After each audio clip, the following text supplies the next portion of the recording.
Hello, જય શ્રી કૃષ્ણ. આજે આપણે બનાવશું અલગ જ સ્વાદમાં અલગ જ રીતે બ્રેડ પકોડાનો સ્વાદ તમે ભૂલી જશો તેવા આપણે રીંગણ પકોડા સેન્ડવીચ બનાવીશું. પકોડા બનાવી અને બટેટાનો મસાલા ન હોય તો મજા જ ન આવે ખાવાની. તો તેની આપણે આ બાફેલા 600 ગ્રામ બટેટા લીધા છે. હવે તેની સાલ ઉતારી લઈશું. બ્રેડ પકોડા બનાવી ત્યારે બ્રેડ વપરાતી હોય છે અને તે અનહેલ્ધી હોય છે. તો આપણે આજે બ્રેડ પકોડાની બ્રેડની જગ્યાએ આપણે રીંગણ વાપરીએ અને એનાથી પણ ટેસ્ટી આ પકોડા બને છે. અને આવી મારી અલગ અને અલગ સ્વાદવાળી અને ટેસ્ટી રેસીપી તમને ગમે તો વધુમાં વધુ શેર કરજો, લાઈક કરજો. હજી સુધી મારી ચેનલને સબસ્ક્રાઈબ ના કરી હોય તો બાજુમાં આપેલા બેલ આઇકન બટન દબાવી અને સબસ્ક્રાઈબ કરજો તો મારી નવી રેસીપીની નોટિફિકેશન આવશે. ગરમ બટેટા ફોલી અને તેને આપણે મેશ કરી લીધા છે. હવે આપણે આ 150 ગ્રામ વટાણા લીલા ફ્રેશ બાફી અને સાઈડમાં રાખ્યા હતા તેને પણ તેમાં એડ કરી અને તેને પણ આપણે મેશ કરીશું.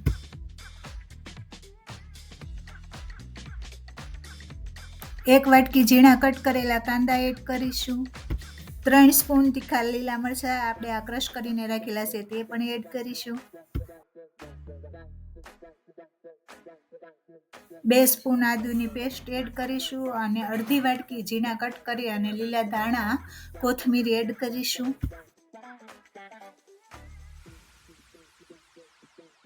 1 સ્પૂન મીઠું, 1 સ્પૂન ચાટ મસાલો, 1/4 ટીસ્પૂન ગરમ મસાલો અને 1 સ્પૂન ધાણા જીરું પાવડર, 1 સ્પૂન સેન્ડવીચ મસાલો અને 1 ટેબલ સ્પૂન ખાંડ.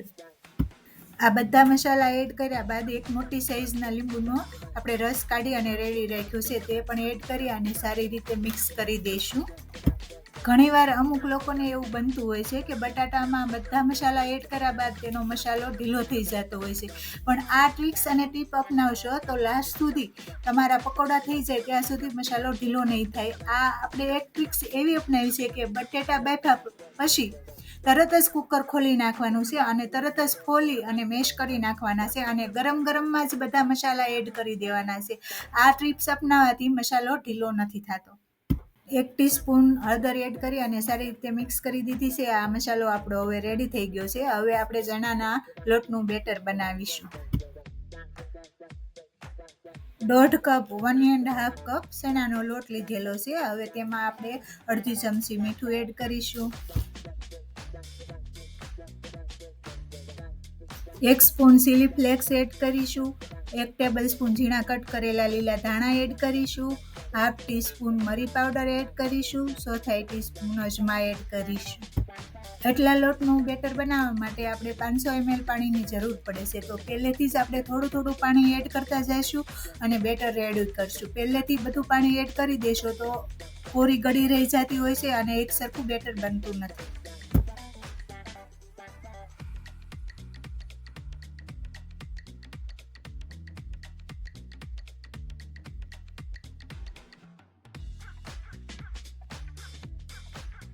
બેટર બનાવી તો જો આ રીતનું ટેક્સચર હોવું જોઈએ, ન જાડું હોવું જોઈએ ના પતલું હોવું જોઈએ. આ રીતનું ટેક્સચર હશે તો એકદમ પરફેક્ટ સરસ પકોડા બનશે.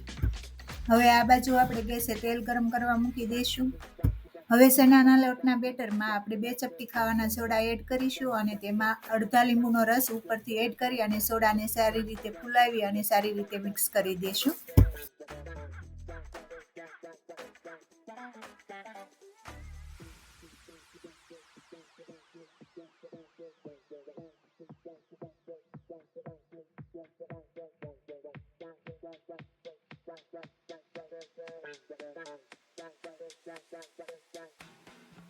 પહેલેથી રીંગણ કાપી અને રેડી રાખતા હોય તો રીંગણ કાળા પડી જતા હોય છે અને તેને પાણીમાં નાખવા પડતા હોય છે. તો આપણે પાણીમાં નાખેલા રીંગણથી પકોડા સરસ નથી બનતા. એટલે આ રીતે ફ્રેશ કાપી અને તાજા જ તેમાં એક સ્લાઈસ ઉપર આપણે આ મસાલો જે બનાવ્યો છે તે મૂકીશું અને તેના ઉપર બીજી સ્લાઈસ મૂકીશું. આ રીતે આપણે બધી પકોડાનું સેન્ડવીચ તૈયાર કરીશું.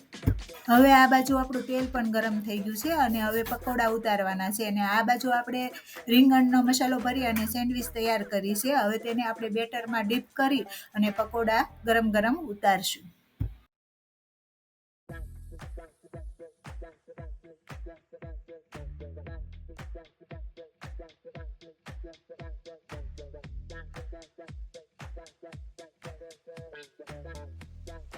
પકોડા એક સાઈડ તળાઈ ગયા છે અને આ થોડા વજનમાં વધારે હોય છે. મેથીના ગોટા અને મરચાંના ભજીયા કરતાં વજનમાં વધારે હોય છે.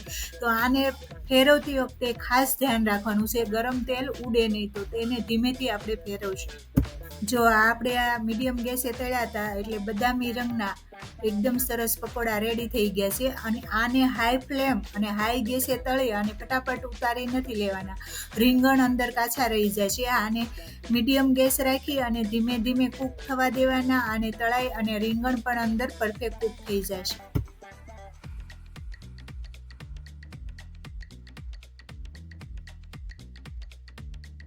આ રીતે એક પછી એક આપણે બધા રીંગણના પકોડા તળી અને તૈયાર કરી લઈશું. હવે આપણા બધા પકોડા તૈયાર થઈ ગયા છે. હવે આપણે પ્લેટિંગ કરી લઈશું.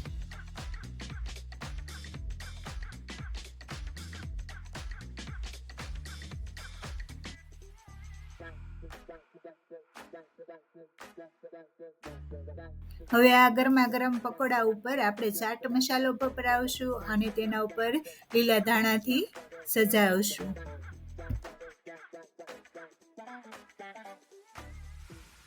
આ રીંગણના પકોડા સાથે લીલી ચટણી, તીખી અને આમલીની મીઠી ચટણી, ટમેટો સોસ ચોઈસ પ્રમાણે તમે લઈ શકો. હવે આપણે કટ કરી લઈશું. જો આ પનીરને પણ ભૂલવાડે તેવા સરસ પકોડા બન્યા છે અને જરૂર આ રીતે એક વખત ટ્રાય કરજો અને મને કોમેન્ટ કરજો અને વધુમાં વધુ શેર કરજો, લાઈક કરજો. જય શ્રી કૃષ્ણ.